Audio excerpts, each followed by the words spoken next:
بسم اللہ الرحمن الرحیم۔ معزز ناظرین و سامعین کرام، السلام علیکم ورحمۃ اللہ وبرکاتہ۔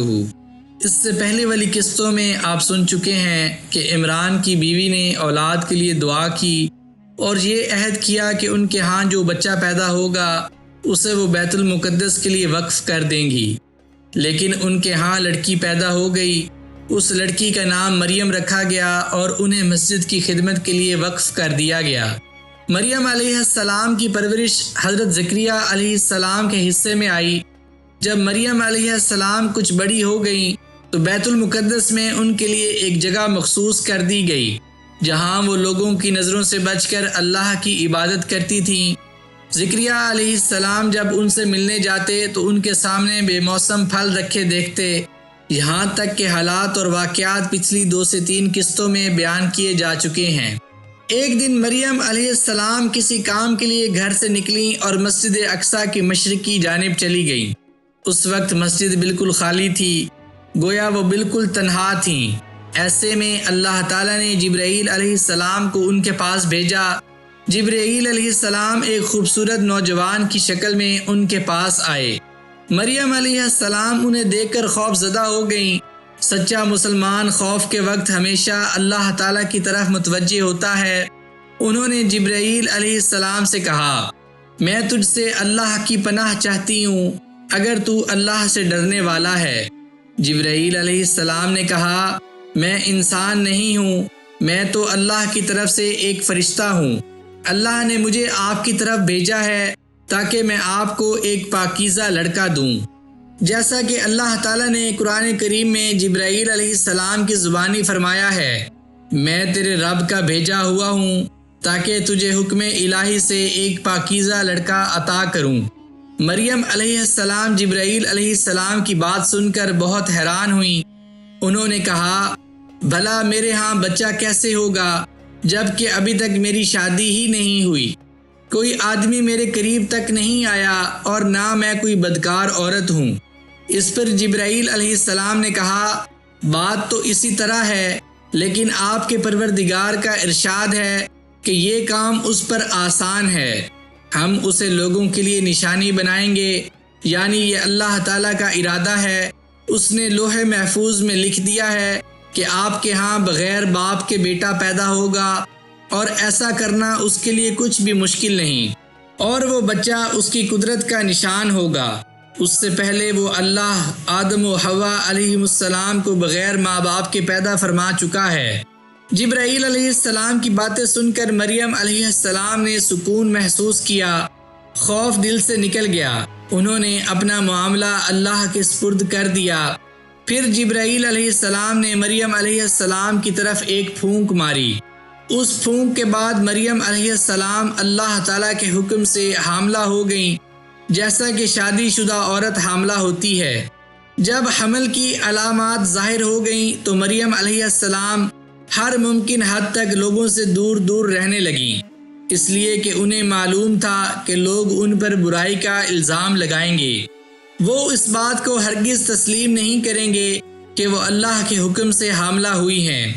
پھر جب بچہ پیدا ہونے کا وقت آ گیا تو وہ کھجور کے ایک درخت کے پاس چلی گئیں۔ وہ اپنے آپ سے کہنے لگیں، کاش میں اس سے پہلے ہی مر گئی ہوتی اور میں لوگوں کی نظروں میں بھولی بصری ہو جاتی۔ یہ بات انہوں نے اس لیے کہی کہ وہ جانتی تھیں لوگ اب ان پر الزام لگائیں گے، انہیں جھٹلائیں گے۔ اگرچہ وہ لوگوں کے نزدیک عبادت گزار تھیں، پرہیزگار تھیں، مسجد میں رہتی تھیں، نبوت والے گھرانے سے تعلق رکھتی تھیں، اس لیے آپ کی زبان پر موت کی خواہش کے الفاظ آ گئے۔ مریم علیہ السلام اپنی اسی پریشانی کے عالم میں تھیں کہ انہیں ایک آواز سنائی دی، غم نہ کھا، تیرے رب نے تیرے نیچے ایک چشمہ جاری کر دیا ہے اور تو کھجور کا تنا اپنی طرف ہلا، وہ تجھ پر تازہ پکی ہوئی کھجوریں گرائے گا، کھجوریں کھا اور پانی پی اور اپنی آنکھیں ٹھنڈی کر۔ پھر اسی آواز دینے والے نے کہا، اگر تجھے کوئی انسان نظر آ جائے تو اشارے سے کہہ دینا، میں نے اللہ رحمان کے نام کا روزہ رکھا ہوا ہے، میں آج کسی شخص سے بات نہیں کروں گی۔ اس طرح مریم علیہ السلام نے اس کھجور کے تنے کے نیچے ایک بچے یعنی حضرت عیسیٰ علیہ السلام کو جنم دیا۔ پھر اسے اٹھا کر اپنی قوم کی طرف آ گئیں۔ جب ان لوگوں نے مریم علیہ السلام کی گود میں بچے کو دیکھا تو حیران رہ گئے اور کہنے لگے، مریم تو نے بڑی بری حرکت کی ہے، تو نے ایسا کام کیا ہے جو بہت ہی برا ہے۔ تیرا باپ تو برا آدمی نہیں تھا، نہ تیری ماں بدچلن تھی، پھر تو یہ کام کیسے کر گزری؟ مریم علیہ السلام نے ان کی باتوں کا کوئی جواب نہ دیا، بلکہ اپنے نومولود بچے کی طرف اشارہ کر دیا۔ ان کے اشارے کو سمجھ کر وہ کہنے لگے، تو ہم سے مذاق کرتی ہے؟ یہ بچہ بھلا کیسے بات کر سکتا ہے؟ اسی وقت اللہ کے حکم سے بچے نے بولنا شروع کر دیا، میں اللہ کا بندہ ہوں، اس نے مجھے کتاب دی ہے اور مجھے نبی بنایا ہے، اور اس نے مجھے بڑا بابرکت بنایا ہے۔ جہاں بھی میں ہوں یعنی میں ہر جگہ بابرکت ہوں، اور اس نے مجھے نماز اور زکوٰۃ کی پابندی کا حکم دیا ہے جب تک میں زندہ رہوں، اور اس نے مجھے اپنی والدہ کے ساتھ نیکی کرنے والا بنایا ہے، اور اس نے مجھے سرکش اور بدبخت نہیں بنایا، اور مجھ پر سلام ہے جس دن میں پیدا ہوا اور جس دن میں مروں گا اور جس دن میں زندہ کر کے اٹھایا جاؤں گا۔ اس معجزے کی خبر ہر طرف پھیل گئی کہ نوزائیدہ بچہ باتیں کرتا ہے۔ اس طرح حضرت عیسیٰ علیہ السلام بچپن ہی میں مشہور ہو گئے۔ پھر یہ خبر شام کے بادشاہ تک بھی پہنچی۔ وہ کافر اور ظالم تھا۔ اس نے حکم دیا، جاؤ اس بچے کا پتہ کرو اور اسے قتل کر دو۔ یہ خبر مریم علیہ السلام تک بھی پہنچ گئی کہ شام کے بادشاہ کی طرف سے کچھ لوگ آئے ہوئے ہیں اور وہ ان کے بچے کو قتل کرنا چاہتے ہیں۔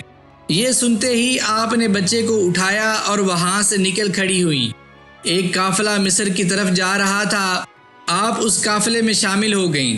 اس طرح مریم علیہ السلام اپنے بچے کے ساتھ صحرائے سینا کے کنارے پہنچ گئیں، پھر مصر میں داخل ہوئیں۔ حضرت عیسیٰ علیہ السلام 13 سال تک کی عمر تک مصر ہی میں پرورش پاتے رہے۔ 13 سال کی عمر ہونے پر اللہ تعالیٰ نے آپ کو حکم دیا کہ واپس بیت المقدس چلے جائیں۔ آپ مصر سے واپس بیت المقدس آ گئے۔ پھر آپ جوان ہو گئے۔ آپ بہت زیادہ عبادت گزار تھے اور ہمیشہ غور و فکر کرتے رہتے تھے۔ ان کے ہم عمر نوجوان زندگی کی خوبصورتی میں الجھے ہوئے تھے، لیکن یہ خوبصورتی انہیں اپنی طرف متوجہ نہ کر سکی۔